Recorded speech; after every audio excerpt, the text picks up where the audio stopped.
Hello, আজকে আমরা শিখতে চলেছি আরও ডায়াগ্রাম। এটা ওয়াটার পিউরিফায়ার ডোমেস্টিক জন্য ব্যবহার হয়। তো প্রথমেই আমরা শুরুতে যেটা র ওয়াটার ট্যাঙ্ক থেকে আসছে সেডিমেন্ট ফিল্টার,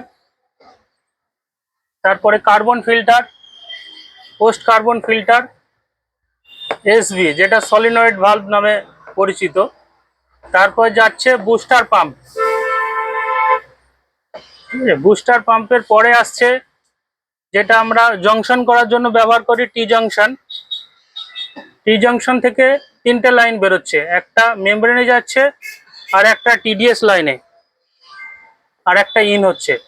মেমব্রেন থেকে দুটো লাইন বেরোচ্ছে, যেটা সিধা একটা চলে যাচ্ছে এফআরটি বা যেটা রিজেক্ট ওয়াটার লাইন, আর একটা লাইন যেটা বেরোচ্ছে সেটা চলে যাচ্ছে টিডিএস লাইন।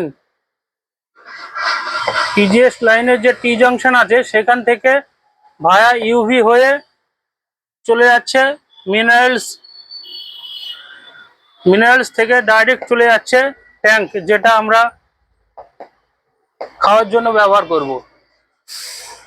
এই হচ্ছে আমাদের আজকের ডায়াগ্রাম। হ্যাঁ, পাশে যেটা করা আছে ওয়ারিং ডায়াগ্রাম। ওয়ারিং ডায়াগ্রামে আমাদের সাপ্লাই আসছে 220 এসি এসএমপিএস এ, ঠিক আছে। এসএমপিএস থেকে আমরা সাপ্লাই যেটা আউট হবে সেটা 24 ভোল্ট ডিসি হয়ে, 24 ভোল্ট ডিসি যেটা বেরোবে ফেজ লাইনটা, ওটা আমার প্রেসার সুইচ হয়ে যাবে ফ্লোট সুইচ। ফ্লোট সুইচ থেকে যাবে বুস্টার পাম্প, এটা পজিটিভ লাইনের। এবার আমার বুস্টার পাম্প চালানোর জন্য আমার প্রয়োজন একটা নেগেটিভ লাইন, যেটা আমরা এসএমপিএস থেকে নেগেটিভ লাইন হয়ে এসবি হয়ে চলে আসবে পাম্পে, ঠিক আছে।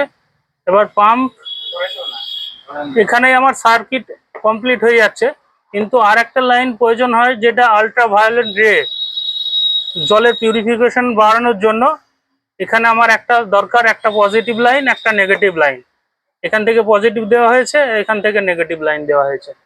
এই হচ্ছে পুরো দুটো ওয়ারিং ডায়াগ্রাম এবং আরও ডায়াগ্রাম, ঠিক আছে।